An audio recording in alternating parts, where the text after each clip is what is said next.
Bienvenidos a un viaje en el tiempo, un salto directo al año 793, el momento exacto en el que comienza una de las épocas más fascinantes de la historia, la era vikinga. En este recorrido descubriremos cómo vivían los hombres y mujeres del norte, qué comían, en qué creían, cómo eran sus aldeas, qué papel jugaba la guerra y el comercio en su vida cotidiana, y qué significó realmente aquel ataque a Lindisfarne que marcó el inicio oficial de esta era. Pero no vamos a quedarnos solo en las batallas. Exploraremos también los aspectos más humanos, las rutinas, las fiestas, las emociones, los sueños y los miedos de quienes vivieron en ese año tan decisivo. Si te apasiona la historia, este viaje te va a encantar. Antes de comenzar, no olvides darle un me gusta al video, suscribirte al canal y contarme en los comentarios desde qué parte del mundo nos estás viendo y qué hora es allí. Ahora sí, prepárate, porque la historia comienza. En el lejano norte de Europa, mucho antes de que el nombre de los vikingos se grabara con fuego en la memoria de la historia, existía una tierra que moldeaba a sus habitantes con la misma dureza con la que el martillo de un herrero forja el hierro. Escandinavia, en los años previos a 793, era un territorio donde el clima no ofrecía concesiones, donde los inviernos se alargaban como un enemigo silencioso y donde el verano apenas era un paréntesis breve que permitía sembrar, cosechar y asegurar reservas para la supervivencia. El frío era un compañero inevitable y constante, y la naturaleza no se presentaba como una aliada generosa, sino como un poder inmenso al que había que respetar. Montañas nevadas, fiordos profundos, bosques espesos y mares indomables formaban el escenario donde hombres, mujeres y niños intentaban abrirse camino. Crecer en aquel lugar era aprender desde la infancia que la vida no regalaba nada, que cada logro requería esfuerzo colectivo y que la comunidad era el único refugio contra un mundo que podía ser despiadado. El paisaje escandinavo era una combinación de belleza y peligro. Los fiordos, con sus aguas tranquilas en apariencia, eran puertas que comunicaban aldeas remotas con mares que se extendían hasta el horizonte, mares donde el clima podía transformarse en cuestión de minutos y donde el viento helado podía decidir la suerte de un viaje. Los bosques densos ofrecían madera para construir casas y barcos, pero también albergaban animales salvajes que representaban tanto recursos como amenazas. En primavera y verano, la tierra se cubría de un verde vibrante y era el momento de trabajar sin descanso, de sembrar cebada, centeno y lino, de recolectar frutos silvestres y de aprovechar cada hora de sol. En invierno, en cambio, la oscuridad y el frío obligaban a las familias a encerrarse en sus casas de madera y turba, buscando calor en el fuego central y en la cercanía de los cuerpos. Esa alternancia entre abundancia limitada y escasez extrema marcaba el ritmo de la existencia. Las aldeas estaban formadas por casas largas, estructuras de madera con techos de paja o césped, diseñadas no solo para albergar a las familias, sino también a los animales en invierno. La convivencia entre humanos y ganado era práctica. El calor de las bestias ayudaba a mantener una temperatura soportable en el interior y la proximidad facilitaba el cuidado mutuo. El humo del fuego se elevaba por un agujero en el techo, impregnando todo con un olor a madera quemada que acompañaba la vida diaria. El mobiliario era simple: bancos, mesas toscas, cofres para guardar objetos valiosos y pieles para cubrirse. No había lujos, pero sí un sentido de comunidad que se fortalecía en esos espacios cerrados. Compartir el techo era compartir también el destino. La organización social giraba en torno a los clanes, grupos de familias emparentadas por sangre o alianza, que compartían tierras, responsabilidades y protección. Cada clan estaba encabezado por un líder, a menudo un hombre con prestigio ganado en la guerra, el comercio o la capacidad de mantener unida a su gente. Sin embargo, ese liderazgo no era absoluto. Las decisiones importantes se discutían en asambleas locales conocidas como things, reuniones donde los hombres libres debatían, resolvían disputas y fijaban reglas comunes. En estas asambleas se demostraba que, aunque existía jerarquía, también había un sentido de participación colectiva que equilibraba el poder. La justicia no era abstracta, sino un acuerdo compartido, y la reputación de un individuo podía ser tan valiosa como sus armas o su ganado. La vida familiar estaba marcada por una estricta división de roles, aunque no rígida en exceso. Los hombres solían dedicarse al cultivo, la caza, la pesca y en ocasiones a expediciones comerciales que los alejaban durante semanas o meses. Las mujeres no eran figuras pasivas. Administraban la casa, gestionaban los recursos, cuidaban a los niños y podían tomar decisiones cruciales en ausencia de sus esposos. En muchos relatos antiguos se recuerda que el honor de una familia podía depender de la sabiduría de la esposa, tanto como de la valentía del esposo. Los ancianos, por su parte, eran portadores de memoria y experiencia. Sus historias, transmitidas en largas noches de invierno, enseñaban a los más jóvenes quiénes eran sus antepasados y cuáles eran los valores que mantenían unida a la comunidad. Crecer en Escandinavia en los años previos a 793 era aceptar que la infancia era breve.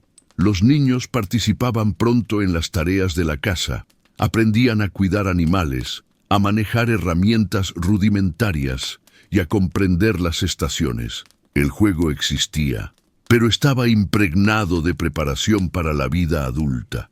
Los pequeños imitaban a sus padres, fabricando barquitos de madera que flotaban en arroyos o empuñando palos como espadas, mientras las niñas practicaban con muñecas de trapo y aprendían a hilar y tejer. Sin embargo, estas prácticas no eran solo entretenimiento, eran la base para asumir con rapidez las responsabilidades que la comunidad exigía. La mortalidad infantil era alta, y cada niño que lograba sobrevivir a los primeros años era visto como una promesa para el futuro del clan. La relación con la naturaleza era de respeto y temor. El mar podía ser fuente de alimento y camino hacia tierras lejanas, pero también un monstruo capaz de engullir barcos enteros. Los bosques daban refugio y recursos, pero podían desorientar o exponer a peligros invisibles. El clima, con sus heladas repentinas o lluvias interminables, recordaba constantemente que la supervivencia dependía de estar preparados. Esa dureza forjó un carácter colectivo donde la solidaridad era esencial. Nadie podía sobrevivir solo, y hasta la familia más fuerte necesitaba de la ayuda de sus vecinos en momentos de crisis. Las fiestas comunales, donde se compartía comida, bebida y relatos, eran más que celebraciones, eran actos de cohesión, una manera de reafirmar que, frente al mundo hostil, solo la unión garantizaba la continuidad. A pesar de las dificultades, había también belleza y sentido de pertenencia. Los amaneceres sobre los fiordos, los cielos teñidos por auroras boreales, el sonido del viento entre los pinos y el olor de la tierra húmeda después de la lluvia formaban parte de la vida tanto como el trabajo duro. Los cantos y poemas, improvisados, transmitidos por los skalds, servían no solo como entretenimiento, sino como un recordatorio de que la palabra tenía poder. La memoria oral mantenía vivo el espíritu de los antepasados, y cada generación añadía nuevas historias al tejido cultural que unía a los clanes. El año 793 aún no había llegado, y con él, el acontecimiento que cambiaría para siempre la forma en que Europa veía a estos pueblos. Pero ya antes de aquel hito, la vida en Escandinavia era un constante ejercicio de resistencia y adaptación. cada cosecha asegurada, cada invierno superado, cada niño que alcanzaba la adolescencia era una victoria silenciosa que merecía celebrarse. No existía un sentido de destino grandioso. Lo que dominaba era la certeza de que la vida era frágil y de que solo mediante la cooperación, la valentía y la memoria compartida se podía seguir adelante. Así, en aldeas pequeñas y humildes, entre montañas, fiordos y bosques, se estaba gestando una cultura que muy pronto saldría al encuentro del mundo. La vida cotidiana de los pueblos escandinavos, antes y durante los inicios de la era vikinga, estaba profundamente marcada por la relación con la comida, no solo como necesidad vital, sino como elemento cultural y social. En un mundo donde la supervivencia dependía de la previsión y el esfuerzo colectivo, alimentarse no era simplemente saciar el hambre, sino mantener la cohesión de la comunidad y reafirmar la identidad compartida. Cada semilla cultivada, cada animal criado, cada pez atrapado y cada pieza de carne conservada representaban la lucha constante contra un entorno que podía ser tan generoso como despiadado. Comprender cómo se organizaba la alimentación en aquella época es adentrarse en la esencia misma de la vida cotidiana, en el latido más básico de esas aldeas de madera y tierra que crecían entre fiordos y bosques. La agricultura era la columna vertebral de la subsistencia, aunque limitada por el clima.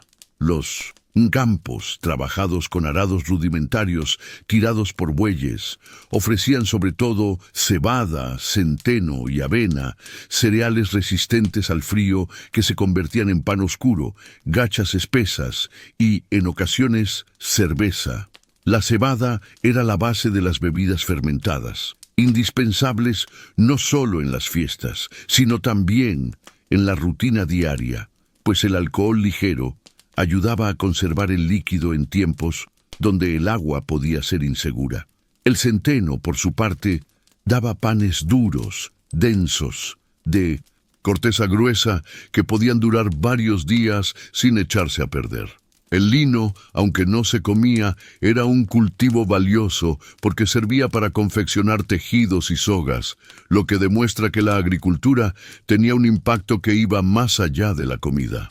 Las mujeres eran responsables de moler los granos en molinos de mano, una tarea repetitiva y agotadora que llenaba las casas con el sonido constante de la piedra raspando contra la piedra. Junto a los cereales se cultivaban legumbres, como guisantes y habas, que enriquecían los guisos y aportaban proteínas vegetales. Las verduras eran más limitadas, nabos, coles y zanahorias de colores más pálidos que las actuales eran las más comunes. Las hierbas silvestres y plantas medicinales también tenían un papel en la dieta, y su recolección formaba parte de los conocimientos transmitidos por las mujeres mayores. En primavera y verano, la tierra ofrecía frutos silvestres, moras, frambuesas, arándanos, que además de endulzar los días más cálidos, servían para preparar conservas y bebidas fermentadas. La miel, aunque escasa, era un tesoro, empleada tanto para endulzar como para producir hidromiel, la bebida asociada a los banquetes y a las ofrendas religiosas. La ganadería completaba la base alimenticia. Vacas, ovejas, cabras y cerdos eran criados no solo para obtener carne, sino también leche, mantequilla, queso y lana. La leche era fundamental para los niños y para los adultos en invierno, transformada en productos que podían almacenarse más tiempo. El queso, de consistencia dura, se almacenaba en piezas que podían consumirse meses después de su elaboración. Las ovejas y cabras aportaban además pieles y lana para la ropa, mientras los cerdos, fáciles de alimentar, eran una reserva de carne muy apreciada. Las aves de corral, sobre todo gallinas y ocas, daban huevos frescos, un lujo en ciertos periodos. El caballo, aunque sagrado en muchos rituales, podía también ser sacrificado en 1900 ocasiones especiales, aunque no era un consumo común. La caza complementaba la dieta, aunque con menor frecuencia que la agricultura o la ganadería. Ciervos, alces, jabalíes y osos podían ser perseguidos por los más hábiles, y sus pieles, además de la carne, eran aprovechadas para abrigo. La caza tenía un valor simbólico. No solo aportaba alimento, sino también prestigio, pues demostrar habilidad en los bosques era una señal de destreza y valentía. Las trampas, los arcos y las lanzas eran las herramientas habituales, y el conocimiento de los animales, sus huellas y comportamientos se transmitía de generación en generación. En regiones costeras, la caza de focas y aves marinas era también una fuente ocasional de proteínas y grasas valiosas. La pesca, sin embargo, era uno de los pilares más estables de la dieta. Los ríos, lagos y mares ofrecían arenques, bacalao, salmón y truchas que podían consumirse frescos o conservarse mediante salazón, secado o ahumado. El pescado seco, ligero y duradero, era perfecto para viajes largos o para asegurar alimento en invierno. El bacalao, en particular, era colgado en tiras bajo el sol y el viento frío, transformándose en una especie de alimento duro y resistente que podía rehidratarse al cocinarlo. Las redes, los anzuelos y las trampas de madera eran herramientas comunes, y en la costa, el mar proporcionaba también mariscos, algas y, en ocasiones, ballenas varadas que se convertían en banquetes inesperados. La preparación de los alimentos era sencilla, pero ingeniosa. En el centro de la casa larga ardía un fuego constante, sobre el cual se colgaban calderos de hierro o se colocaban piedras calentadas. Los guisos eran la forma más común de cocinar, mezclando carne, cereales y verduras en combinaciones que aseguraban la mayor cantidad posible de nutrientes en un solo plato. La carne podía hervirse, asarse sobre parrillas improvisadas o conservarse con sal y humo. El pan, hecho con harinas groseras, se cocía sobre piedras planas o en hornos de barro rudimentarios. Las bebidas fermentadas, como la cerveza de cebada o la hidromiel, acompañaban tanto las comidas diarias como las celebraciones. La dieta era básica, pero efectiva, pensada para resistir inviernos largos y duros. El almacenamiento de alimentos era una ciencia de supervivencia. Las casas disponían de hoyos en el suelo, cubiertos con madera y paja, donde se guardaban raíces, cereales y productos lácteos. Los ahumaderos, pequeñas construcciones junto a las casas, mantenían carne y pescado colgados sobre brasas que ardían lentamente durante días, impregnándolos con un sabor fuerte que garantizaba su conservación. Las barricas de madera, selladas con resinas, contenían cereales y bebidas, mientras las pieles de animales servían como recipientes improvisados. Sin estas técnicas, una comunidad no habría podido sobrevivir a los meses en que la tierra quedaba cubierta por la nieve y los viajes se volvían imposibles. Pero más allá de la necesidad, la comida tenía un papel social y simbólico. Los banquetes eran momentos fundamentales para reforzar los lazos entre familias y clanes. No se trataba solo de comer, sino de compartir, de demostrar generosidad y estatus. El anfitrión que ofrecía carne abundante, cerveza y hidromiel no solo alimentaba a sus invitados, sino que ganaba prestigio y consolidaba alianzas. Estos encuentros eran también escenarios para escuchar a los Skalds, los poetas que recitaban historias de héroes y dioses, reforzando la memoria colectiva.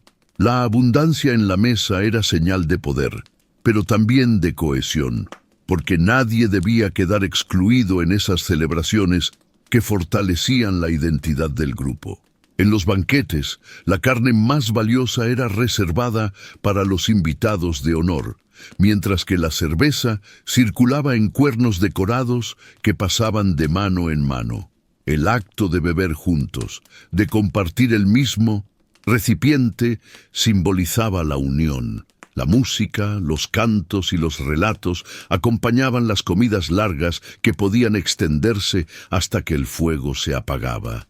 En esas ocasiones, el alimento se convertía en puente entre lo terrenal y lo espiritual, pues muchas veces se hacían ofrendas a los dioses antes de iniciar el banquete, agradeciendo por la cosecha o pidiendo prosperidad en el futuro.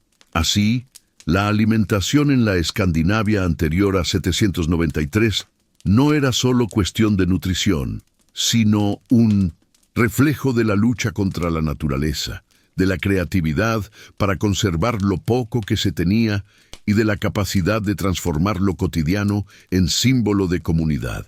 Comer era vivir, pero también recordar, celebrar, negociar y soñar. La vida cotidiana giraba en torno a ese ciclo de sembrar, criar, pescar, cazar, preparar y compartir, que daba sentido a la existencia en un mundo donde la abundancia era frágil y la escasez siempre acechaba. La mesa, sencilla y humilde en el día a día, se transformaba en trono de grandeza en las fiestas, recordando que, incluso en las tierras más duras, la humanidad siempre busca celebrar su unión alrededor del alimento. La religión y la cosmovisión nórdica en los años previos al inicio oficial de la era vikinga eran el tejido invisible que unía a la comunidad, el lenguaje compartido que daba sentido al frío, a las estaciones, a la vida y a la muerte. Para los pueblos escandinavos, el mundo no estaba compuesto por elementos aislados, sino por fuerzas entrelazadas que se manifestaban en la naturaleza, en los sueños, en los augurios y en las historias transmitidas de generación en generación. Vivir era coexistir con lo divino, y cada decisión, desde la siembra de un campo hasta el inicio de una expedición, estaba impregnada por la presencia de los dioses y los espíritus. No existía la separación entre lo sagrado y lo cotidiano. Ambos eran partes de una misma realidad, inseparables como la nieve y el invierno. Los dioses principales formaban un panteón complejo, lleno de matices y contradicciones. Odín, el padre de todos, era el dios de la sabiduría, la guerra, la poesía y la magia. Su figura encarnaba el sacrificio supremo. Colgó de Yggdrasil, el árbol cósmico, durante 9 noches para obtener el conocimiento de las runas, y entregó un ojo en el pozo de Mimir a cambio de una visión profunda del universo. Odín no era un dios distante, sino inquietante, que buscaba poder incluso a costa de sí mismo, un reflejo del valor que los escandinavos otorgaban al conocimiento y a la astucia. En él se combinaban la ferocidad del guerrero y la sagacidad del sabio. Thor, en cambio, representaba la fuerza directa, el protector de la humanidad contra los gigantes y las fuerzas del caos. Con su martillo Mjolnir, que siempre regresaba a su mano tras ser lanzado, era invocado para dar fertilidad a la tierra, para proteger a los hogares y para bendecir matrimonios. Su popularidad era inmensa, porque simbolizaba la seguridad en un mundo incierto. Los amuletos en forma de martillo eran usados por hombres y mujeres como signo de fe y como escudo contra las desgracias. Mientras Odín representaba la búsqueda incansable de sabiduría y destino, Thor era el guardián cotidiano, cercano y confiable. Freyja, diosa del amor, la fertilidad, la magia y también de la guerra, mostraba que lo femenino tenía un papel central en la cosmovisión nórdica. Dueña del collar, Brisingamen, y asociada con los gatos que tiraban de su carro, era invocada tanto en los partos como en los campos de batalla. Según las creencias, recibía en su palacio Folkvangr a la mitad de los guerreros muertos en combate, mientras Odín reclamaba la otra mitad en el Valhalla.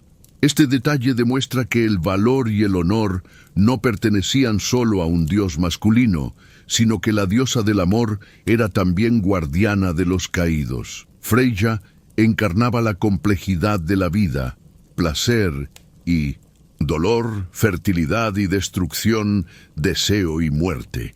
Otros dioses completaban el panteón: Loki, el embaucador, imprevisible y cambiante, que representaba el caos necesario para que existiera el orden. Freyr, dios de la prosperidad y las cosechas, asociado con la paz y la abundancia. Tyr, el dios que sacrificó su mano para encadenar al lobo Fenrir. Balder, símbolo de la pureza y la belleza, cuya muerte anunciaba el Ragnarok. Cada uno tenía su papel en la gran trama del cosmos, y los mitos relataban sus aventuras, traiciones, amores y batallas como espejos de la experiencia humana. El universo nórdico estaba sostenido por Yggdrasil, el fresno cósmico que conectaba los 9 mundos. Asgard, el hogar de los dioses. Midgard, la tierra de los hombres. Jotunheim, el reino de los gigantes. Helheim, el mundo de los muertos, entre otros. Esta concepción no era abstracta, sino un mapa espiritual que organizaba la vida. Los escandinavos sentían que habitaban en el centro de esa red y que sus actos tenían eco en todas las dimensiones.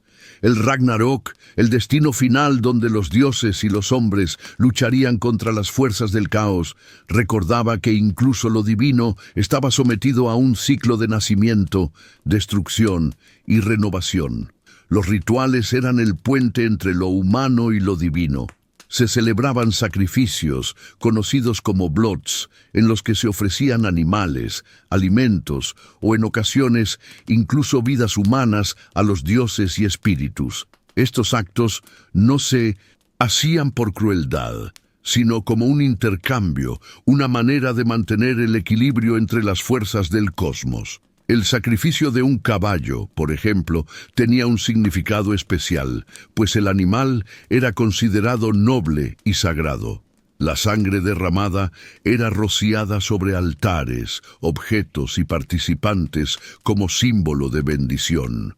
Los templos más conocidos eran los bosques sagrados y los recintos al aire libre, aunque en algunos lugares existían construcciones dedicadas específicamente al culto, como el célebre templo de Uppsala. Las runas eran otra manifestación de lo espiritual en la vida cotidiana. Más que simples signos, eran símbolos cargados de poder, herencia del sacrificio de Odín. Se usaban para escribir, pero también para adivinar y para invocar fuerzas sobrenaturales. Los amuletos rúnicos eran comunes, y los adivinos o volvas interpretaban su significado en contextos de incertidumbre. Una runa grabada en un arma podía otorgar protección. Otra, en un objeto cotidiano, podía atraer fertilidad o fortuna. Para los escandinavos, las palabras no eran solo comunicación, eran actos cargados de poder que podían transformar la realidad. La espiritualidad impregnaba las decisiones más prácticas. Antes de zarpar en un barco, se consultaban augurios, el vuelo de las aves, el estado del viento, los sueños de la noche anterior. Al sembrar un campo, se hacían ofrendas para asegurar la fertilidad de la tierra. En los matrimonios, el martillo de Thor podía colocarse en el regazo de la novia como símbolo de protección y fertilidad. La guerra misma tenía una dimensión sagrada. Morir en combate no era una tragedia, sino un destino honorable que permitía entrar en los salones de los dioses. La religión nórdica no prometía una vida eterna idílica para todos, sino que diferenciaba entre quienes habían vivido con valor y quienes habían muerto sin gloria. Los mitos eran el lenguaje pedagógico de la comunidad, narrados por los Skalds. Durante largas noches de invierno, servían para explicar fenómenos naturales, para enseñar valores y para reforzar la identidad del grupo. La tormenta era el estruendo de Thor golpeando con su martillo. El eclipse era un lobo devorando el sol. La primavera era el triunfo de la fertilidad de Freyr. Estas historias no eran cuentos lejanos, sino explicaciones vivas que hacían comprensible un mundo lleno de misterios. Los niños crecían escuchando cómo los dioses luchaban. Amaban y sufrían, y aprendían de ellos tanto como de las lecciones de sus padres. La comunidad también honraba a los espíritus locales, conocidos como Landbettir, guardianes de los lugares, montañas, ríos y bosques. Respetarlos era esencial para asegurar la prosperidad. Un bosque talado sin permiso espiritual podía traer desgracia. Un río ofendido podía negarse a dar peces. Esta visión animista reforzaba la idea de que el hombre no dominaba la naturaleza, sino que convivía con ella en un equilibrio delicado. La vida diaria estaba llena de pequeños gestos rituales, desde verter unas gotas de bebida al suelo en agradecimiento hasta encender fuegos en fechas señaladas para ahuyentar a los malos espíritus. La figura de las volvas, mujeres sabias que practicaban la magia del Seidr, era fundamental en esta cosmovisión. Actuaban como intermediarias entre los hombres y lo invisible, interpretando el destino, lanzando conjuros, aconsejando sobre decisiones importantes. Eran respetadas y temidas a la vez, porque se creía que tenían la capacidad de alterar el curso de los acontecimientos. Su presencia en las aldeas demostraba que lo espiritual no era un ámbito cerrado a los templos, sino que estaba presente en cada rincón de la sociedad. Así, en la Escandinavia previa a 793, la religión no era un sistema rígido, sino un conjunto de creencias, prácticas y relatos que daban coherencia a la existencia. La vida y la muerte, la siembra y la cosecha, la guerra y la paz, todo estaba atravesado por la convicción de que los dioses y los espíritus formaban parte de la vida tanto como el aire frío que se respiraba en invierno o el sol tímido del verano. La cosmovisión nórdica no ofrecía certezas inamovibles, sino la aceptación de un destino cambiante, lleno de pruebas y recompensas, donde lo más importante era vivir con honor y mantener el equilibrio con las fuerzas que sostenían el universo. La infancia en la Escandinavia previa al año 793 no era un periodo prolongado de inocencia como se concibe en la actualidad, sino una etapa breve y frágil donde los niños y niñas aprendían rápidamente las destrezas necesarias para sobrevivir en un mundo que no ofrecía comodidades. Nacer en una aldea vikinga significaba llegar a un entorno donde la mortalidad infantil era alta, las enfermedades podían acabar con una vida en pocos días y el invierno ponía a prueba la resistencia de los más pequeños desde sus primeras respiraciones. Sin embargo, a pesar de esa dureza, la niñez no estaba desprovista de ternura, juegos y aprendizajes, sino que era un tiempo de formación intensa en el que cada gesto de los adultos servía como lección y cada actividad cotidiana era una preparación para el futuro. Desde el momento del nacimiento, la comunidad se volcaba en proteger al nuevo miembro. El parto solía ocurrir en el interior de la casa larga, asistido por mujeres mayores con experiencia, mientras el fuego ardía en el centro del hogar como testigo de la nueva vida. Una vez nacido, el niño era presentado a la familia y recibido en los brazos de la madre, que lo amamantaba en los meses siguientes. No existían garantías de supervivencia y los primeros días eran considerados críticos. Había rituales para integrar al niño en el clan, como rociarlo con agua y darle un nombre, acto que sellaba su aceptación en la comunidad. Si el niño sobrevivía a sus primeros años, la familia podía comenzar a soñar con verlo, convertirse en adulto.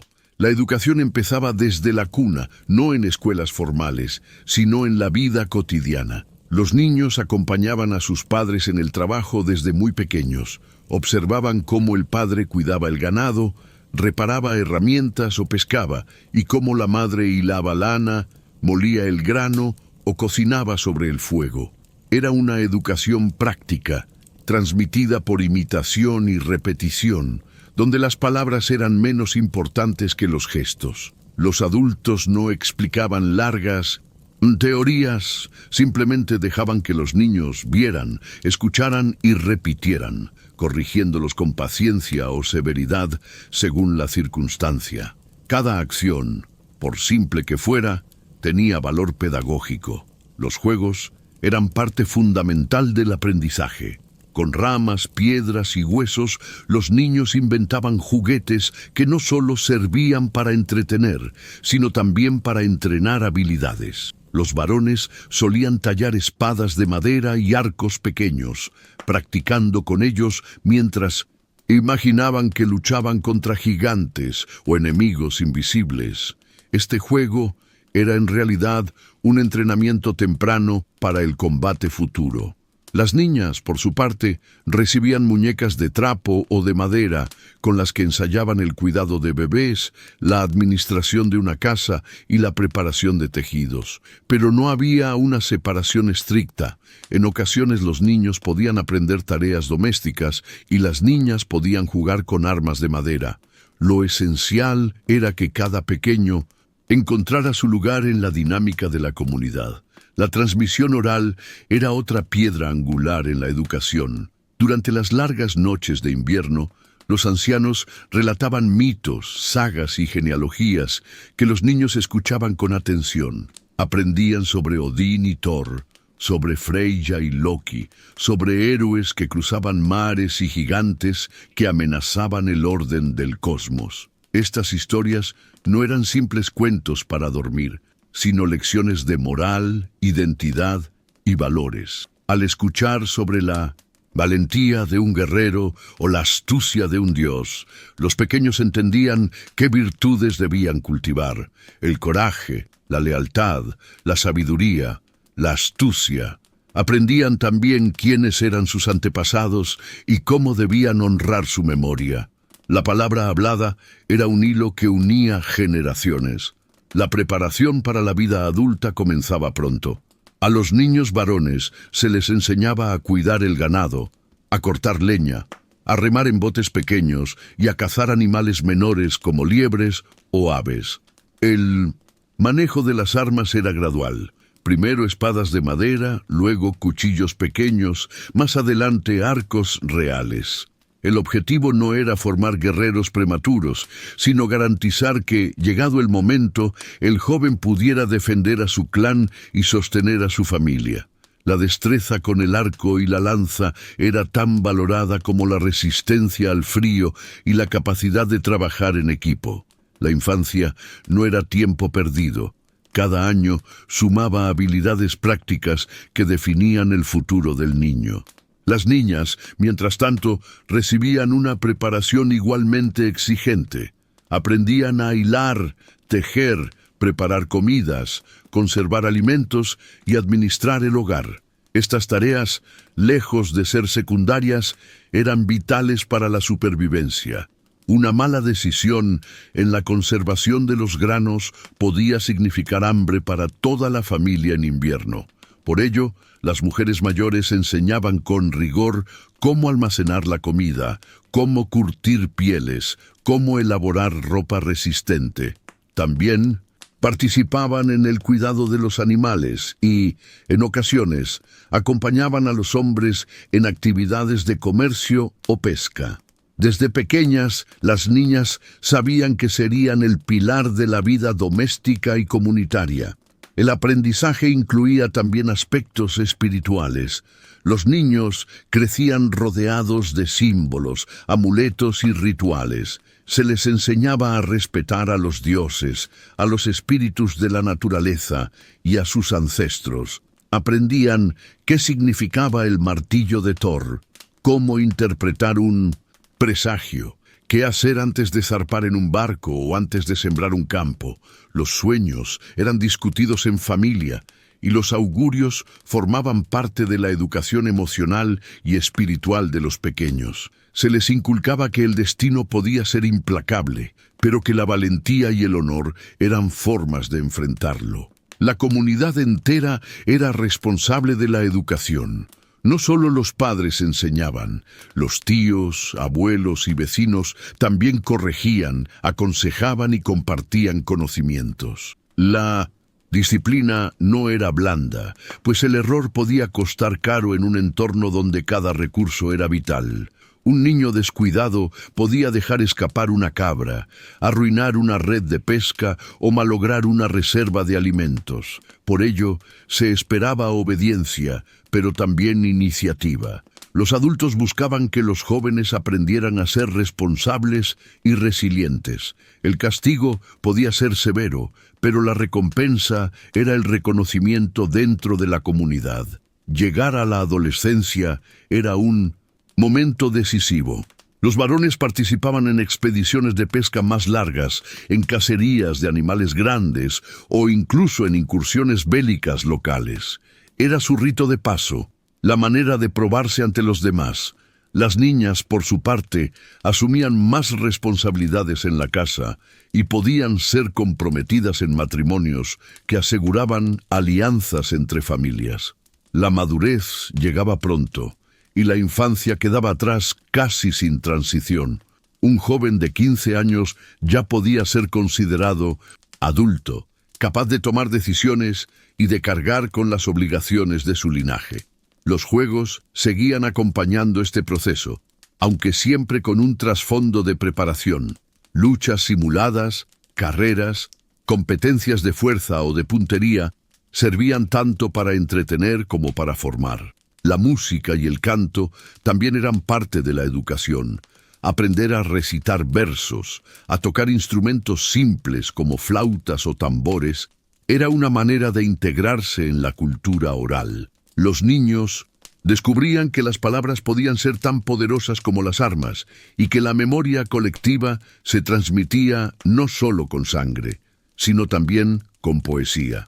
En ese contexto, la infancia vikinga era una mezcla de dureza y ternura, de juegos y responsabilidades, de miedo y esperanza. Los niños y niñas crecían sabiendo que el mundo era peligroso, pero también que la comunidad estaba allí para sostenerlos. Cada historia contada al calor del fuego, cada objeto tallado en madera, cada risa compartida en un juego, eran ladrillos invisibles en la construcción de su identidad. La educación no se limitaba a preparar para el trabajo, sino a formar individuos capaces de enfrentar la incertidumbre con valor, de mantener la memoria de los ancestros y de transmitirla a quienes vendrían después. Así, en las aldeas del norte, la niñez era corta pero intensa. Era el preludio de una vida que exigía fortaleza y sabiduría, una etapa donde el aprendizaje era constante y donde el futuro se construía día a día. Los niños no eran vistos como seres frágiles, sino como adultos en formación, piezas indispensables para la continuidad del clan. Y aunque sus juegos parecieran sencillos y sus responsabilidades tempranas, en cada uno de ellos se estaba forjando el carácter de los hombres y mujeres que pronto tomarían el timón de barcos, el cuidado de hogares y el peso de las decisiones que marcarían el destino de la comunidad. Hablar de la vida en Escandinavia en los años previos al 793, sin detenerse en el papel de las mujeres, sería dejar incompleta la imagen de ese mundo. Aunque a menudo la visión popular se concentra en los guerreros de largas barbas, escudos redondos y barcos que cortaban los mares, lo cierto es que la vida vikinga no podría haber existido sin la participación activa de las mujeres en todos los aspectos de la sociedad. Ellas eran el núcleo de la familia, administraban el hogar, producían bienes esenciales, participaban en el comercio, influían en la vida espiritual y en más de un caso lideraban clanes, tierras y expediciones. Lejos de ser figuras secundarias, las mujeres nórdicas tenían una presencia fuerte y respetada, y aunque vivían en un mundo dominado por la fuerza física y las armas, su lugar estaba claramente marcado y valorado. En el ámbito doméstico, la mujer era el pilar absoluto. La casa larga, centro de la vida comunitaria, estaba bajo su gestión. Era ella quien organizaba el trabajo de la cocina, la conservación de los alimentos, la distribución de las raciones y la preparación de los banquetes. Sabía cuánto grano quedaba para el invierno, qué animales podían sacrificarse y cómo aprovechar hasta el último recurso. No era un papel menor. De sus decisiones dependía la supervivencia del grupo. Una mala administración de provisiones podía significar hambre, y por ello se confiaba en la capacidad femenina para calcular, planificar y sostener el equilibrio de la vida diaria. Además de encargarse de la comida, las mujeres eran responsables de la producción textil. Hilaban la lana, tejían en telares verticales y confeccionaban la ropa que protegía a toda la familia del frío extremo. La calidad de los tejidos nórdicos era tan apreciada que en muchas ocasiones se convertían en objeto de intercambio en el comercio regional e internacional. Vestidos, capas, mantas y velas para barcos eran frutos del trabajo paciente y constante de las mujeres, y su habilidad en este arte se consideraba un orgullo familiar.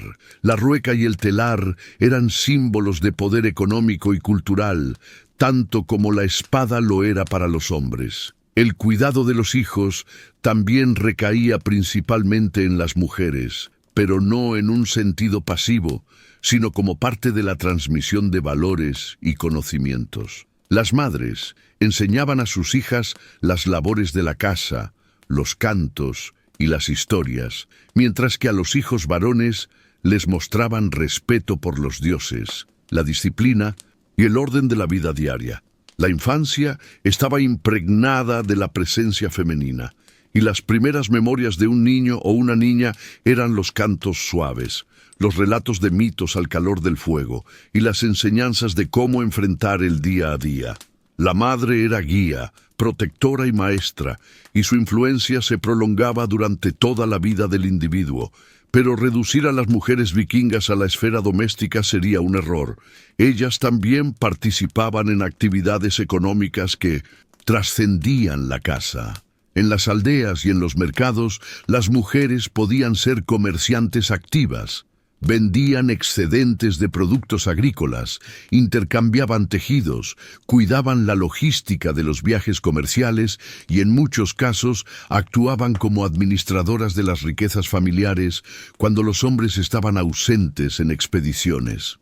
Una mujer que sabía negociar y calcular era tan valiosa como un hombre que sabía blandir la espada, y su reputación se construía también en torno a su capacidad de asegurar prosperidad. En la esfera religiosa, las mujeres ocupaban lugares de respeto y poder. Muchas de ellas ejercían como volvas, es decir, sacerdotisas o profetisas que interpretaban el destino y los designios de los dioses. Estas figuras eran temidas y veneradas, pues se creía que tenían contacto directo con las fuerzas invisibles. Con bastones rituales, cantos y símbolos mágicos, guiaban a las comunidades en decisiones trascendentales, desde el inicio de una expedición hasta el matrimonio de un líder. Una völva podía cambiar el rumbo de un clan con sus palabras, y su autoridad era difícil de cuestionar. Esto demuestra que la espiritualidad nórdica no era exclusiva de los hombres, sino un terreno donde las mujeres tenían influencia significativa. Las sagas nórdicas, transmitidas oralmente y luego recopiladas siglos más tarde, dan testimonio del impacto femenino en esa cultura. Relatan historias de mujeres poderosas que no se conformaban con un papel pasivo. Figuras como Lagertha, la legendaria escudera que luchaba con tanto valor como cualquier hombre, o Gudrun, protagonista de amores y venganzas que sacudieron reinos enteros, muestran que el imaginario colectivo reconocía a las mujeres como fuerzas capaces de alterar destinos. Estas narraciones, aunque teñidas de mito, reflejan una memoria cultural donde la valentía, la astucia y la voluntad femenina eran celebradas tanto como la fuerza masculina. La posibilidad de que algunas mujeres tomaran armas y participaran en combates ha sido motivo de debate entre historiadores. Si bien no todas las mujeres eran guerreras, hay evidencias arqueológicas de tumbas femeninas con espadas, escudos y caballos. lo que sugiere que algunas sí se involucraban en batallas, o al menos ocupaban un rango marcial simbólico. Estas llamadas mujeres escuderas o Shield Maidens son recordadas como excepciones notables, pero suficientemente importantes como para haber quedado grabadas en la tradición oral y escrita. Su mera existencia rompe con la idea de una división absoluta entre lo masculino y lo femenino. En cuanto a la visión de género, la sociedad vikinga tenía particularidades que la diferenciaban de otras contemporáneas. Las mujeres gozaban de ciertos derechos legales que no eran comunes en el resto de Europa. Podían heredar tierras, solicitar divorcios si el matrimonio no funcionaba, recuperar su dote y administrar propiedades. Esto no significa que existiera igualdad plena, pero sí un reconocimiento de que las mujeres eran piezas fundamentales en la estructura económica y social. Esta relativa autonomía legal fortalecía su posición dentro del clan y les permitía ejercer un margen de poder que otras culturas negaban a las mujeres de su tiempo. El matrimonio era también un terreno donde las mujeres podían ejercer influencia, aunque muchas veces los enlaces eran arreglados por razones políticas o económicas. Las mujeres no eran simples piezas de intercambio. Una esposa que demostrara sabiduría, carácter y habilidad podía convertirse en consejera decisiva para su marido y en garante de la estabilidad de la familia. El respeto hacia la figura materna y la centralidad de la mujer en la administración del hogar hacían que su voz fuera escuchada, incluso en decisiones de gran envergadura. El honor era otro aspecto fundamental. La reputación de una mujer era valorada tanto como la de un hombre, y la deshonra podía afectar a toda la familia. Los insultos dirigidos contra la castidad, la fidelidad o la honorabilidad femenina eran considerados graves ofensas, susceptibles de desatar venganzas sangrientas. Proteger el buen nombre de las mujeres era, por tanto, una obligación que vinculaba al clan entero, lo que refuerza la idea de su centralidad en la vida social. En los banquetes, las mujeres también tenían protagonismo.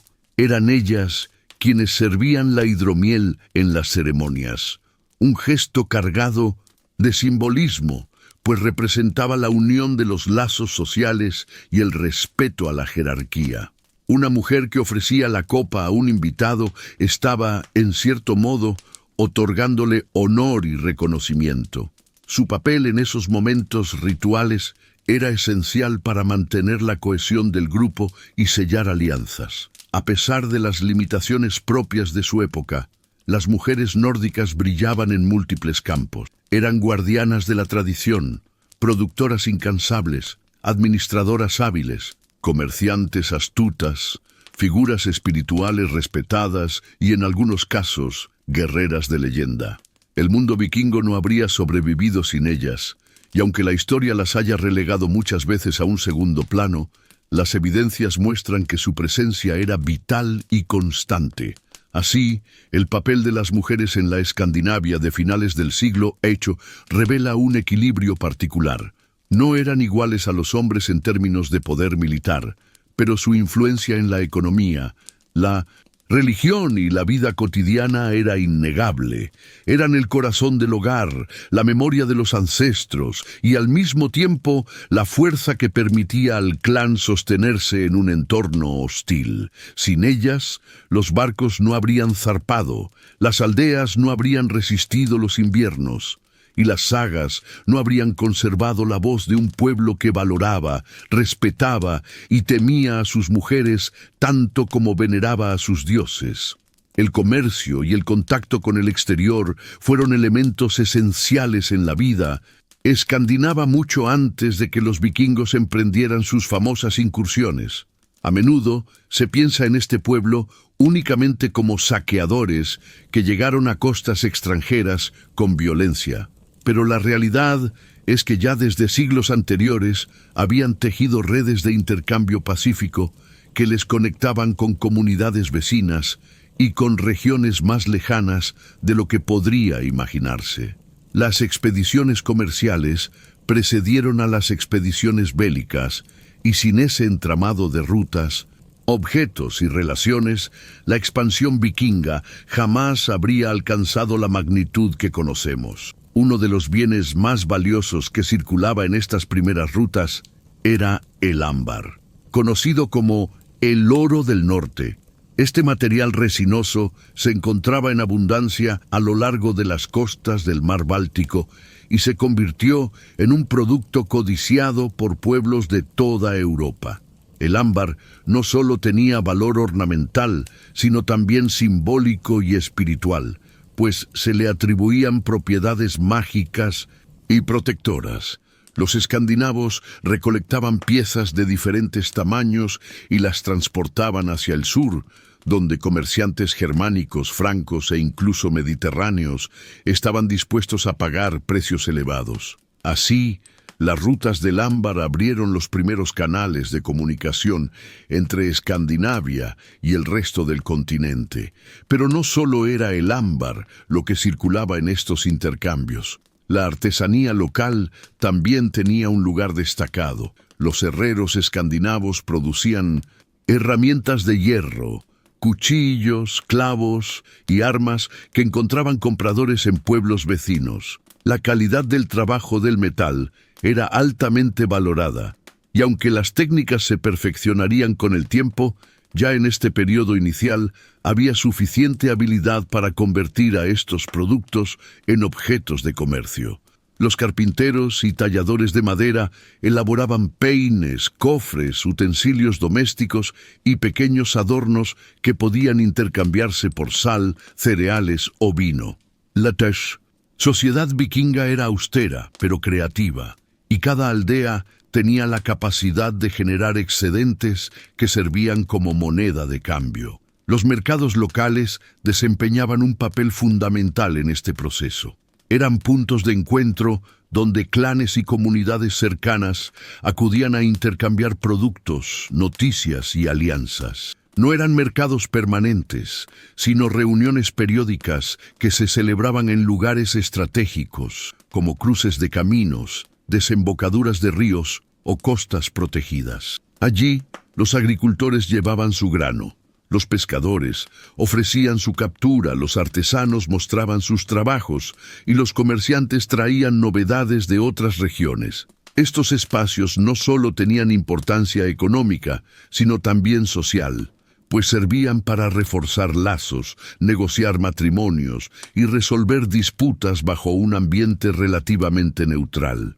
El intercambio pacífico con pueblos vecinos era más común de lo que se suele pensar. Antes de las incursiones, las relaciones entre escandinavos y otras comunidades germánicas, bálticas y eslavas estaban marcadas por la cooperación. Se compartían técnicas de cultivo, se negociaban alianzas y se establecían rutas fluviales que conectaban regiones distantes.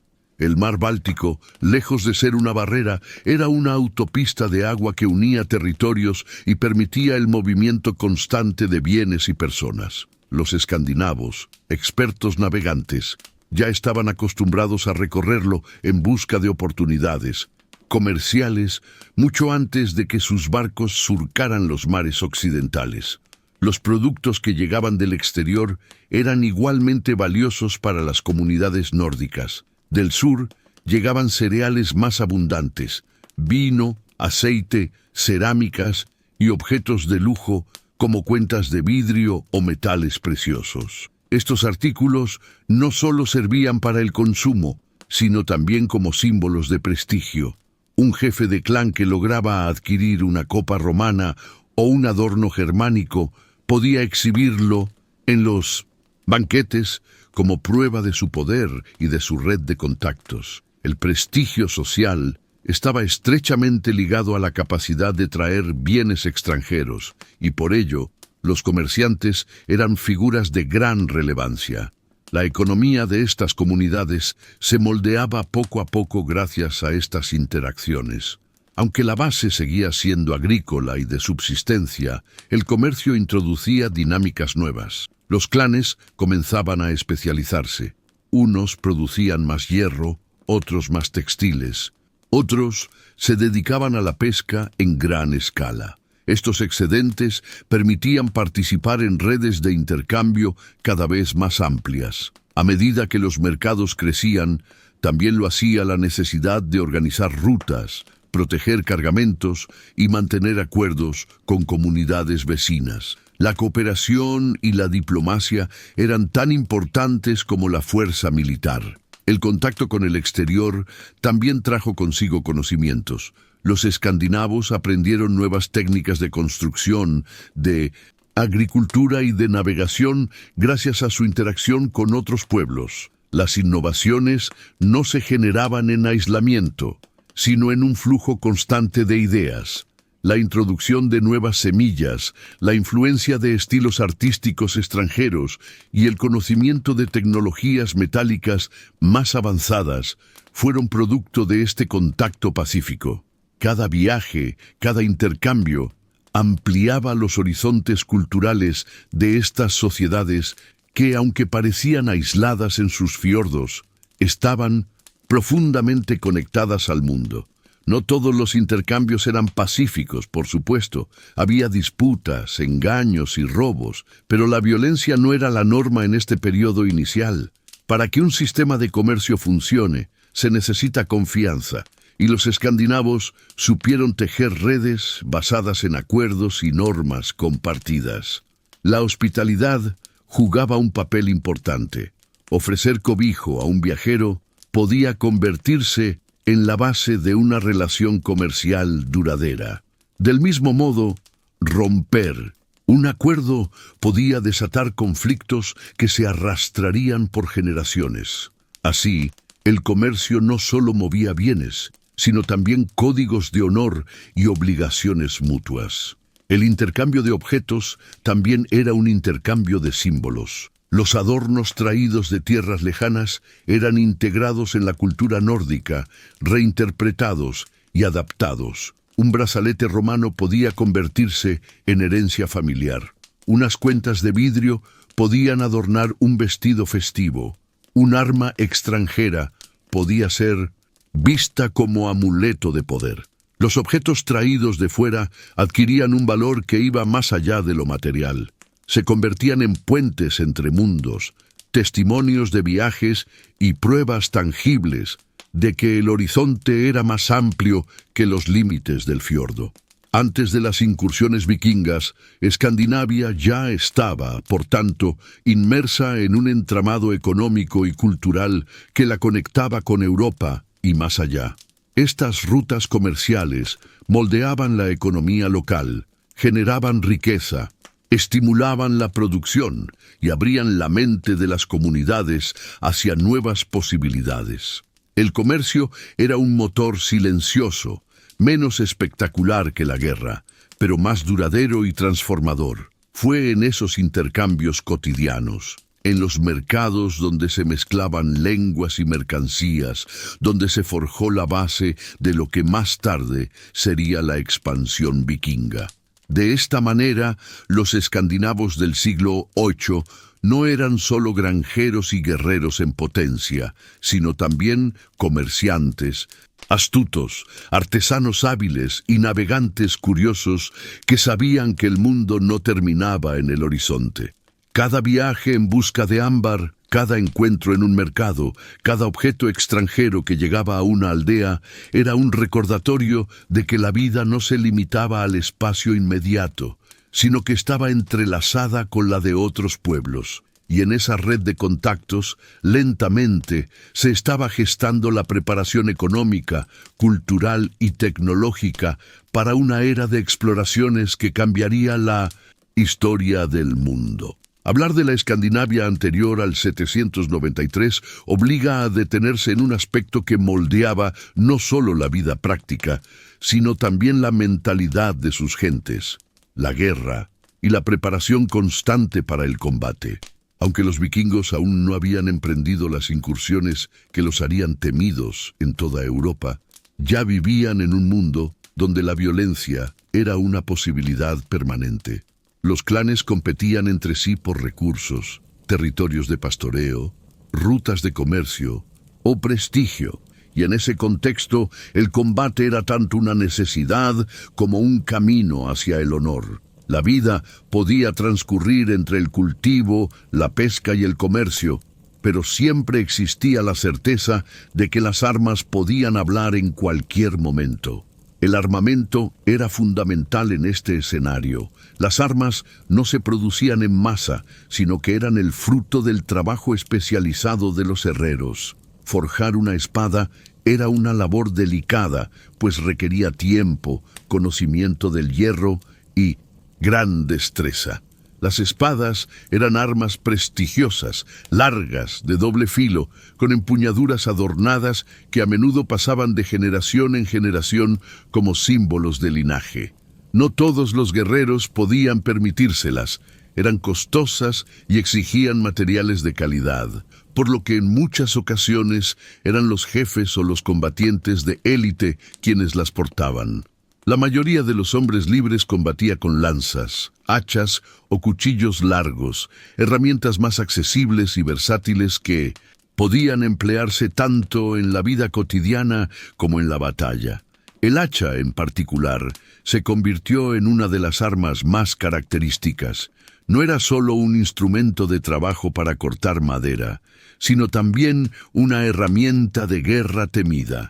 Algunas hachas de combate eran ligeras, con mangos largos que permitían lanzarlas a distancia, mientras que otras eran más pesadas y diseñadas para golpes devastadores, capaces de romper escudos y armaduras.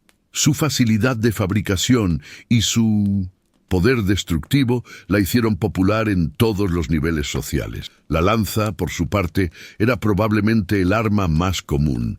Con un asta de madera y una punta metálica, era ligera, efectiva y podía usarse tanto para lanzar como para combatir cuerpo a cuerpo. Sin embargo, más importante que el arma ofensiva era el escudo. El escudo redondo de madera, reforzado con hierro en el centro, era la pieza esencial del equipo de un guerrero. No solo protegía, sino que también servía como herramienta ofensiva en la formación de combate. Los escudos se pintaban con colores vivos o símbolos, lo que reforzaba la identidad de cada grupo y podía intimidar al enemigo. En una batalla, los guerreros se agrupaban formando un muro de escudos, una barrera colectiva que ofrecía resistencia a los ataques enemigos y que requería disciplina y coordinación. La imagen del muro de escudos resume bien el espíritu del combate nórdico. La fuerza individual era importante, pero la supervivencia dependía del grupo. El entrenamiento comenzaba desde la infancia. Los niños jugaban con armas de madera, imitaban a sus padres y practicaban movimientos básicos que con el tiempo se convertirían en técnicas reales de combate. La destreza física, la resistencia al frío, la habilidad para remar y la rapidez en el uso de herramientas eran parte de esa preparación. No existían ejércitos permanentes ni academias militares. El entrenamiento era parte de la vida diaria, incorporado en las tareas de caza, pesca, construcción y deportes. Cada actividad fortalecía el cuerpo y enseñaba disciplina, reflejos y cooperación. El barco era una extensión del guerrero, tanto en el imaginario como en la práctica. Construir un barco requería el mismo esfuerzo colectivo que preparar una expedición militar. No era solo un medio de transporte, sino un arma en sí misma.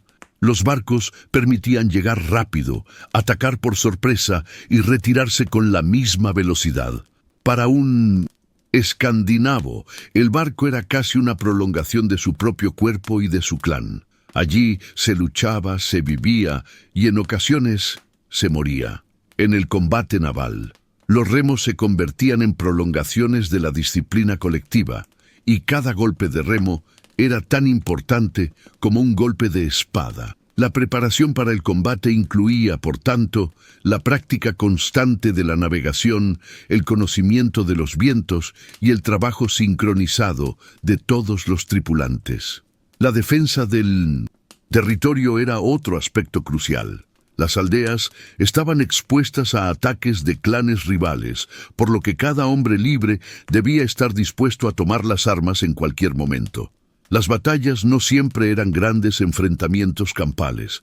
Muchas veces se trataba de escaramuzas rápidas, emboscadas o duelos entre líderes que resolvían disputas sin arriesgar demasiadas vidas. Aún así, el riesgo era real y constante, y esa tensión mantenía a la población en un estado de alerta permanente. Ser un hombre libre significaba estar preparado para luchar por el honor, por la tierra y por la familia. El combate no era solo una cuestión práctica, sino también espiritual. Los guerreros creían que morir con valentía en la batalla podía asegurarles un lugar en el Valhalla, el Salón de los Caídos, donde Odín recibía a los héroes para compartir con ellos la eternidad. Esta cosmovisión impregnaba el entrenamiento y la mentalidad de los combatientes. Luchar no era únicamente defenderse, sino también probarse ante los dioses, demostrar honor y buscar la gloria que trascendiera la muerte. Esa visión hacía que la preparación para la guerra estuviera acompañada de rituales, sacrificios y oraciones que fortalecían la moral del grupo. Las armas mismas tenían un aura simbólica. No eran simples herramientas de muerte, sino objetos cargados de significado. Se les daban nombres, se les atribuían poderes, se las transmitía como herencia.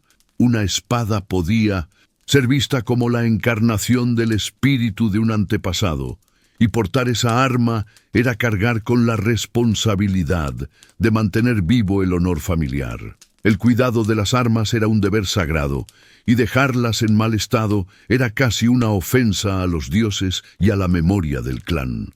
El entrenamiento no se limitaba al uso de armas. La resistencia física era tan importante como la habilidad técnica. Correr largas distancias, cargar pesos pesados, remar durante horas y soportar el frío y la intemperie formaban parte de la vida diaria y, por ende, del entrenamiento implícito para el combate. Un guerrero debía ser capaz de sobrevivir en condiciones extremas, de moverse en silencio por bosques y montañas, de cazar y de orientarse en territorios desconocidos. La guerra no se concebía como un evento aislado, sino como una prolongación de las dificultades cotidianas. Cuando un clan organizaba una expedición, ya fuera defensiva u ofensiva, la preparación incluía más que la simple reunión de armas. Se realizaban rituales para pedir la protección de los dioses, se reforzaban alianzas internas, se elaboraban estrategias basadas en el conocimiento del terreno y se designaban líderes que guiaban al grupo. La disciplina era fundamental. Un muro de escudos mal formado podía significar la derrota. Un barco mal tripulado podía hundirse. Una emboscada mal calculada podía costar vidas irreemplazables. Por ello, el entrenamiento continuo y la cooperación eran la base del éxito militar. Así, en los años previos a las incursiones, la Escandinavia vikinga ya era una sociedad que respiraba preparación para la guerra. No se trataba de militarismo en el sentido moderno, sino de una forma de vida en la que la violencia era una posibilidad siempre presente y en la que cada hombre y, en ocasiones, cada mujer debía estar lista para defender lo suyo. Las armas, el escudo, el barco, el entrenamiento físico y espiritual eran piezas de un mismo entramado que aseguraba la supervivencia del clan y mantenía vivo el ideal del honor guerrero. La guerra, en este contexto, no era únicamente destrucción, sino también una manera de afirmación cultural. Forjaba la identidad de los hombres libres, mantenía el equilibrio entre clanes y proyectaba hacia el futuro la posibilidad de expansión. Y aunque en el 793 La era de las incursiones estaba por comenzar. La preparación para ese momento llevaba siglos gestándose en los hogares, los talleres, los bosques y los fiordos. Cada espada forjada, cada escudo tallado, cada niño que aprendía a blandir un arma de madera, era una semilla de la tempestad que pronto se desataría sobre Europa. El año 793 quedó grabado en la memoria de Europa como un punto de inflexión, un instante en el que el equilibrio del mundo conocido pareció tambalearse. En la isla de Lindisfarne, frente a la costa noreste de Inglaterra, ocurrió un hecho que las crónicas de la época describieron con horror. Los hombres del norte, hasta entonces figuras lejanas y casi desconocidas, irrumpieron con violencia en un lugar sagrado y desataron una ola de miedo que se expandió como el fuego. Este acontecimiento no fue un episodio aislado, sino el inicio de una nueva era, la era vikinga. Para comprender lo que significó el ataque, es necesario situarse en el contexto de aquel tiempo. Europa occidental se encontraba en plena transformación. El imperio carolingio, bajo Carlomagno, consolidaba su poder en el continente y buscaba expandir la influencia del cristianismo. Al mismo tiempo, las islas británicas eran un mosaico de reinos pequeños, en constante tensión entre sí, con monasterios que funcionaban como centros de cultura, espiritualidad y riqueza. Lindisfarne, en particular, tenía una importancia enorme. Allí, en el año 635, San Aidan había fundado un monasterio que se convertiría en uno de los faros de la fe cristiana en Inglaterra. Sus monjes eran conocidos por su devoción, sus manuscritos y la producción de obras como el célebre Evangelio de Lindisfarne, una joya del arte insular. El monasterio estaba situado en una pequeña isla de difícil acceso, unida a la tierra firme solo por un estrecho paso de arena visible en marea baja. A pesar de su aislamiento, Lindisfarne estaba lejos de ser un lugar olvidado. Era visitado por peregrinos, mantenía relaciones con otros centros eclesiásticos y poseía riquezas acumuladas en forma de cálices, relicarios, joyas y donaciones. Para los vikingos, que habían desarrollado habilidades excepcionales en la navegación y la guerra, aquel lugar representaba un objetivo atractivo, aislado, rico y mal defendido. Las fuentes de la época, especialmente la crónica anglosajona y los relatos de cronistas como Alcuino de York, describen el ataque con un tono cargado de espanto. Según ellos, en el verano de 793, los nórdicos desembarcaron en la isla y, sin piedad, saquearon el monasterio. Robaron objetos sagrados, destruyeron edificios y asesinaron o esclavizaron a monjes indefensos. Los testimonios hablan de un horror que iba más allá del robo material. Lo que más conmocionó fue la profanación de un espacio santo. Para los cristianos, aquel acto no era solo un ataque humano, sino una señal de que fuerzas oscuras se habían desatado en el mundo. Alcuino, que vivía en la corte de Carlomagno, escribió cartas en las que interpretaba el ataque como un castigo divino. A sus ojos, los pecados de los pueblos cristianos habían atraído la ira de Dios, manifestada en la llegada de aquellos paganos feroces. Describía cómo fueron derramadas las lágrimas de la Iglesia de Dios, subrayando que el golpe no era únicamente contra los monjes, sino contra la fe entera. Este lenguaje apocalíptico refleja el impacto psicológico del acontecimiento. Hasta entonces, los habitantes de las islas británicas conocían poco a los escandinavos. Ahora, de repente, los veían como enemigos de la cruz y como heraldos de desgracias futuras. El ataque de Lindisfarne no fue el primero en términos absolutos. Ya en años anteriores se habían producido incursiones vikingas en la costa de Inglaterra y en otras regiones cercanas. Sin embargo, fue este episodio el que adquirió una resonancia desproporcionada. La razón está en el simbolismo del lugar y en la magnitud del escándalo. Atacar un centro religioso de tal prestigio equivalía a desafiar no solo a un reino, sino al orden mismo de la cristiandad. Por eso, las crónicas lo presentan como el verdadero comienzo de la era vikinga. La reacción en Europa fue de mezcla entre terror y fascinación. Por un lado, los vikingos eran retratados como bárbaros despiadados, paganos sin respeto por lo sagrado, bestias humanas que solo buscaban sangre y botín. Pero al mismo tiempo, había un reconocimiento implícito de su poder. Aquellos hombres habían cruzado mares peligrosos, habían desembarcado con rapidez y habían ejecutado un ataque fulminante contra un lugar que se creía protegido por Dios. Su audacia y eficacia no podían ser ignoradas. Los reinos cristianos comprendieron que enfrentaban a un enemigo distinto de los habituales, uno móvil, impredecible y feroz. El impacto cultural fue enorme. Los monasterios, hasta entonces lugares de refugio y estudio, comenzaron a fortificarse o a trasladarse tierra adentro. La imagen del monje indefenso frente a los invasores se convirtió en un símbolo recurrente en los relatos medievales. El miedo se extendió entre las comunidades costeras, que veían en cada barco extraño una amenaza de pillaje. Al mismo tiempo, el ataque alimentó la construcción de la leyenda vikinga, la de guerreros temibles que parecían surgir de la nada, como enviados de otro mundo, para devastar y desaparecer con la misma rapidez.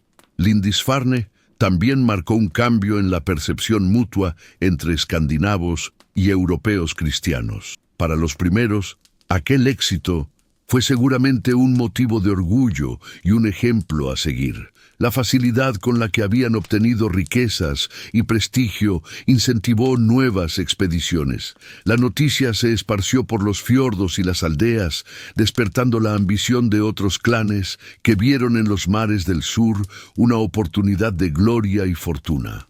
Para los segundos, los vikingos se convirtieron en una amenaza constante, asociados con la destrucción, la impiedad y el caos. Con el tiempo, los cronistas medievales moldearon la memoria del acontecimiento para reforzar sus propios mensajes. Presentaban a los nórdicos como agentes de la cólera divina y recordaban el ataque como una advertencia moral. Sin embargo, desde una perspectiva histórica, Lindisfarne revela algo más profundo. Fue el primer choque frontal entre dos mundos distintos, el del cristianismo monástico y el del paganismo guerrero del norte. Ese choque iba a repetirse una y otra vez en los siglos siguientes, transformando a ambos lados en el proceso.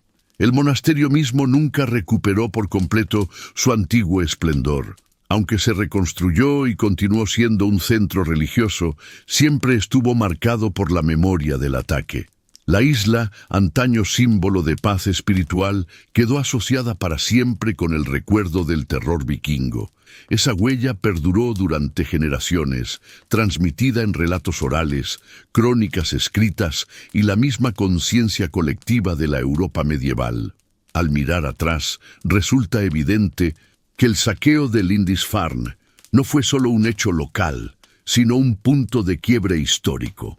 Representó el inicio de un período en el que los vikingos dejarían de ser simples vecinos del norte para convertirse en protagonistas del escenario europeo. A partir de entonces, sus incursiones se multiplicarían. Las costas de Escocia, Irlanda, Francia y más allá sentirían el peso de sus ataques. Pero Lindisfarne fue la primera llamada de atención, el campanazo que anunció que una nueva fuerza había entrado en juego. Los hombres que desembarcaron en 793 probablemente no eran conscientes de que estaban inaugurando una era.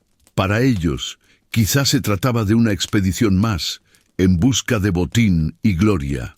Pero las consecuencias de su acción fueron mucho más allá de lo inmediato. Alteraron la percepción de la seguridad en Europa, redefinieron la relación entre religión y violencia y pusieron en marcha una dinámica de conflicto y contacto cultural que marcaría los siglos siguientes.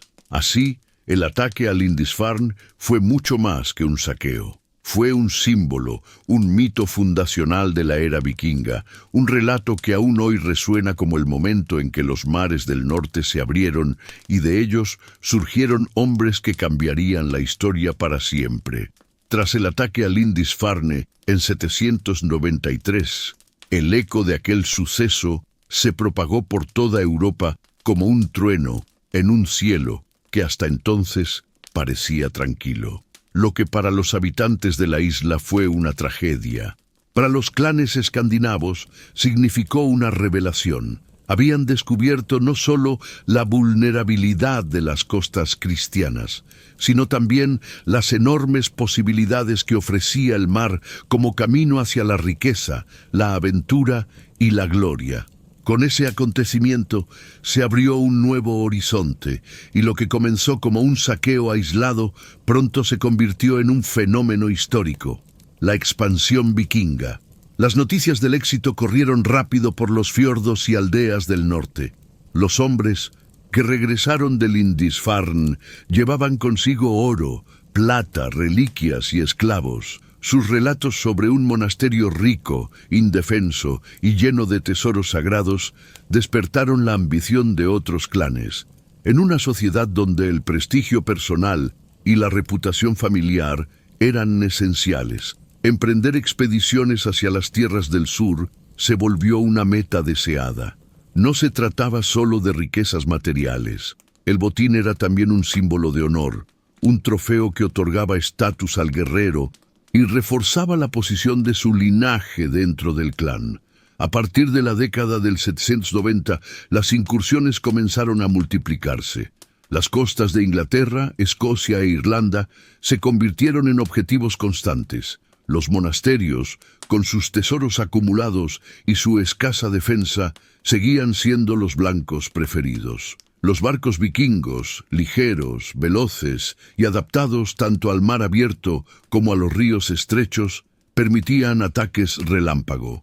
Llegaban con la marea, desembarcaban de manera sorpresiva, arrasaban con rapidez y volvían a embarcarse antes de que los reinos locales pudieran organizar una defensa. Esta táctica de movilidad y sorpresa les dio una ventaja enorme frente a adversarios acostumbrados a guerras más lentas y previsibles. Irlanda fue uno de los territorios más afectados en las primeras décadas. Sus monasterios, como los de Iona y Kells, eran depositarios de obras de arte, manuscritos iluminados y reliquias valiosas. Los vikingos atacaban, saqueaban y en ocasiones destruían estos centros, obligando a los monjes a huir con lo poco que podían salvar. La isla, fragmentada en pequeños reinos y con disputas internas, ofrecía un escenario ideal para los nórdicos que se beneficiaban de la falta de unidad. Con el tiempo no se limitaron a atacar, comenzaron a establecerse de forma más permanente. Fundaron asentamientos en las costas, como Dublín, que con el paso de los siglos se transformaría en una de las principales ciudades de Irlanda. En Inglaterra, las incursiones se intensificaron con fuerza. Los reinos anglosajones, divididos en entidades como Northumbria, Mercia, Wessex y East Anglia, se enfrentaban entre sí tanto como a los invasores. Esa fragmentación debilitaba su capacidad de respuesta. Los vikingos, hábiles observadores, supieron aprovechar la situación. No siempre llegaban como hordas destructoras. En ocasiones se ofrecían como mercenarios a un rey local, luchaban contra sus rivales y luego reclamaban recompensas o tierras.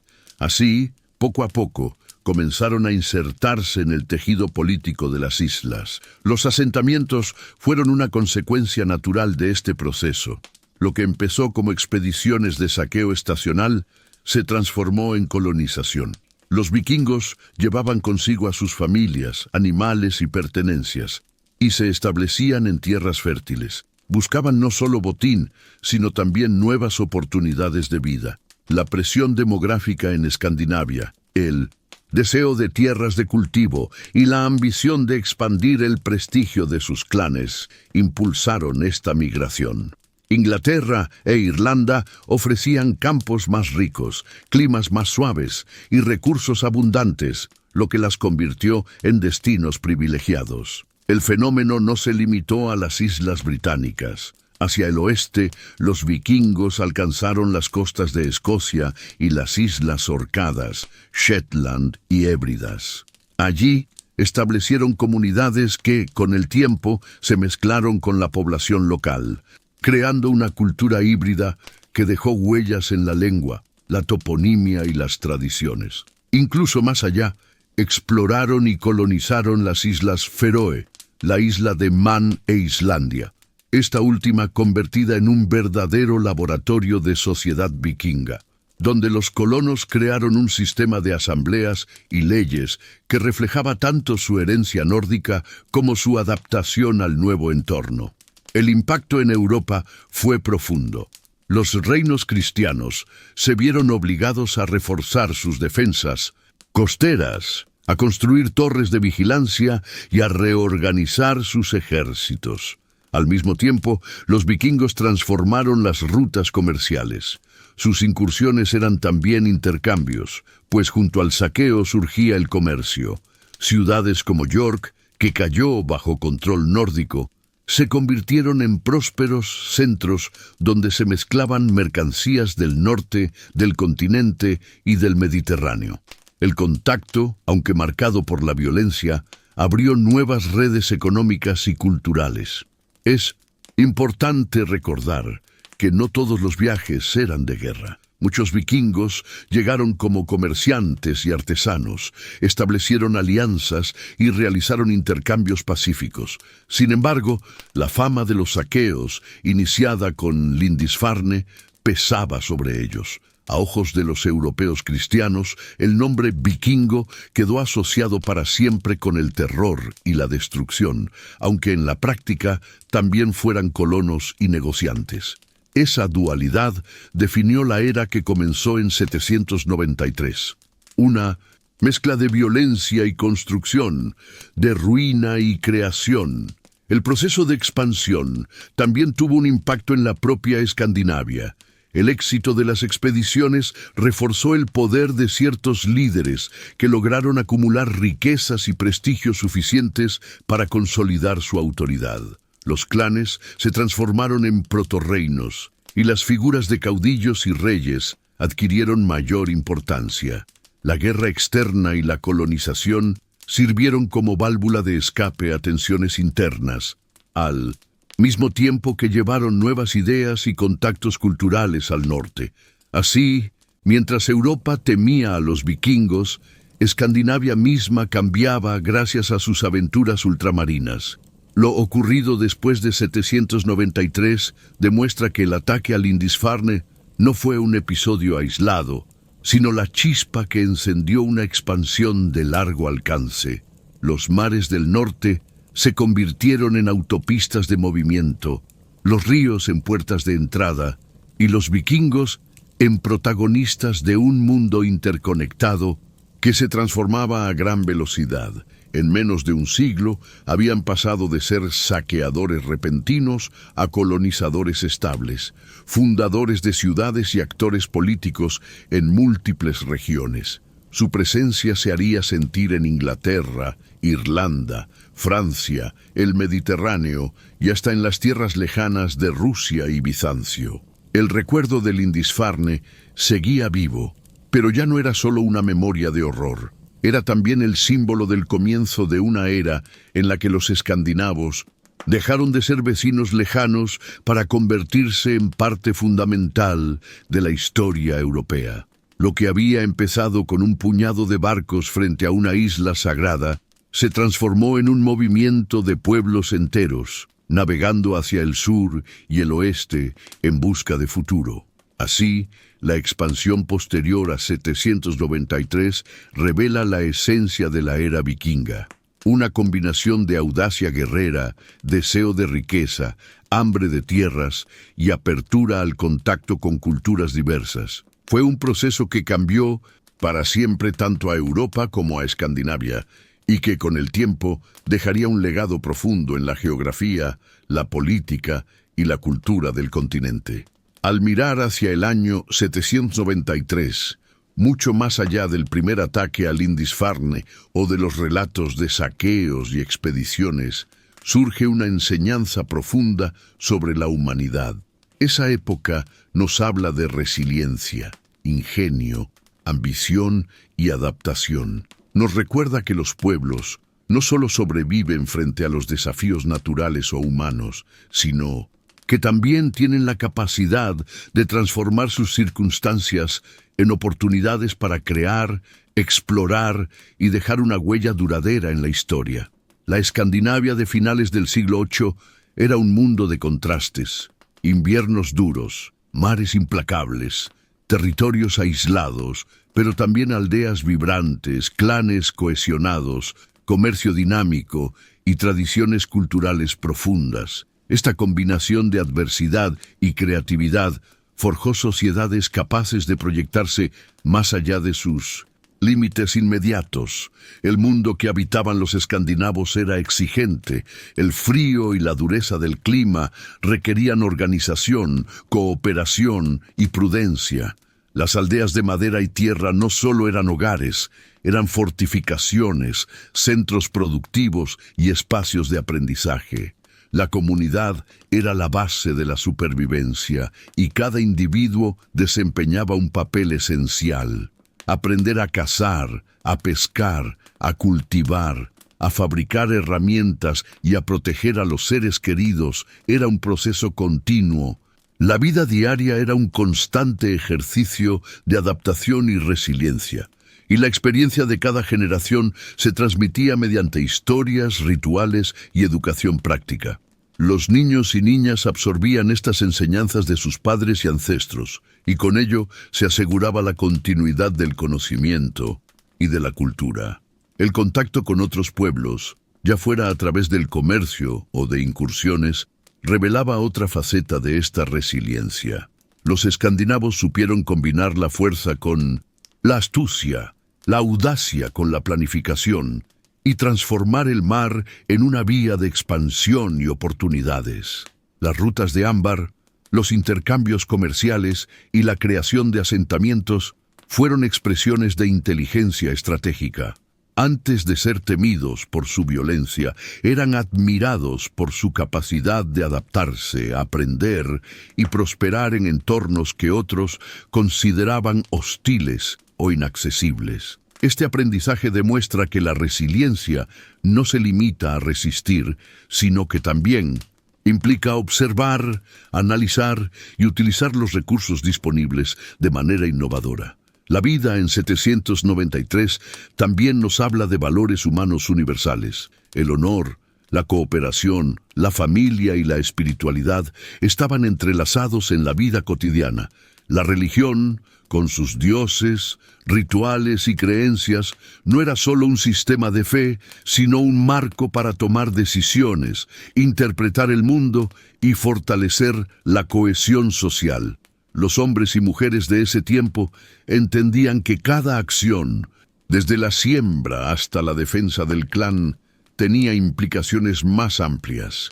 Cada triunfo y cada fracaso se medían no solo en términos materiales, sino también en reputación, legado y memoria. Esta conciencia de responsabilidad y de conexión entre generaciones es un valor que sigue vigente en cualquier sociedad que aspire a prosperar de manera sostenible. El papel de las mujeres, central en la organización social y económica, refuerza esta lección. Su trabajo cotidiano, su capacidad de liderazgo, su participación en la religión y la educación demuestran que la fuerza de un pueblo no reside únicamente en la destreza de sus guerreros, sino en la contribución colectiva de todos sus miembros. La cooperación, la especialización y la transmisión de conocimientos fueron tan decisivas como la valentía en batalla. Esto nos recuerda que la resiliencia se construye en todos los ámbitos de la vida: económico, social, cultural y espiritual, y que cada persona puede influir en el rumbo de su comunidad. El ataque a Lindisfarne y la expansión posterior de los vikingos ejemplifican otra dimensión del aprendizaje humano, la transformación de la adversidad en oportunidad. La audacia de aquellos primeros incursores no fue un acto de simple violencia, sino un proceso que combinaba conocimiento del entorno, habilidades de navegación, planificación y voluntad de riesgo. De un acto aislado, surgió una era de descubrimiento, colonización y contacto cultural que cambió Europa y el norte del mundo conocido. Esta dinámica nos recuerda que los desafíos, por intensos que sean, pueden convertirse en catalizadores de progreso y creatividad. La historia del año 793 también nos enseña sobre la percepción y la interpretación de los hechos. Para los habitantes de Lindisfarne y los monjes que sobrevivieron al ataque, los vikingos representaban el caos y la amenaza. Para los escandinavos, eran exploradores y agentes de cambio. La manera en que interpretamos los acontecimientos influye en cómo reaccionamos, cómo aprendemos y cómo nos preparamos para el futuro.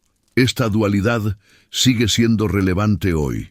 Un mismo hecho puede ser visto como desastre o como oportunidad, y nuestra capacidad de adaptación depende de la perspectiva con la que lo abordemos. Además, la capacidad de los pueblos de conectar territorios distantes y culturas diferentes, como hicieron los vikingos, refleja una lección de apertura y curiosidad. La exploración no se limita a la geografía, también es cultural, tecnológica y social. El intercambio de ideas, la incorporación de nuevas técnicas y la convivencia con otras comunidades demostraron que la expansión humana no es únicamente un proceso de conquista, sino también de aprendizaje y síntesis. Esta visión nos invita a considerar que los desafíos actuales, aunque diferentes, requieren la misma combinación de ingenio, cooperación y apertura al mundo. Finalmente, la vida en 793 nos recuerda que la historia humana es un entramado de experiencias que se acumulan y se transmiten. Cada batalla, cada expedición, cada decisión cotidiana contribuye a un legado que trasciende generaciones. Los vikingos, con sus aldeas, barcos, rituales y viajes, nos muestran que la humanidad tiene la capacidad de moldear su entorno, superar dificultades y dejar una marca duradera. Este aprendizaje nos invita a valorar la resiliencia, la cooperación, la creatividad y la visión estratégica como herramientas esenciales para enfrentar los desafíos de nuestro tiempo. Al reflexionar sobre este periodo, resulta evidente que el pasado y el presente están conectados por la misma capacidad de adaptación y transformación. La vida en Escandinavia en 793, con su dureza y riqueza, nos inspira a reconocer que los obstáculos no son únicamente límites, sino también oportunidades para crecer, innovar y contribuir a algo mayor que nosotros mismos. La historia de los pueblos nórdicos es un recordatorio de que la fuerza de la humanidad reside en su capacidad de superar, aprender y crear un legado que trascienda generaciones. Así, mirar atrás no es solo recordar fechas y hechos, sino comprender la esencia de la experiencia humana, la resiliencia frente a la adversidad, la cooperación como motor de progreso, la curiosidad como impulso para explorar y la valentía para transformar el mundo. Todo lo que ocurrió en 793 nos invita a conectar nuestro presente con la historia, a inspirarnos en aquellos que enfrentaron mares y enemigos desconocidos, y a reconocer que aún hoy tenemos la capacidad de construir, innovar y dejar huella, tal como ellos lo hicieron en su tiempo.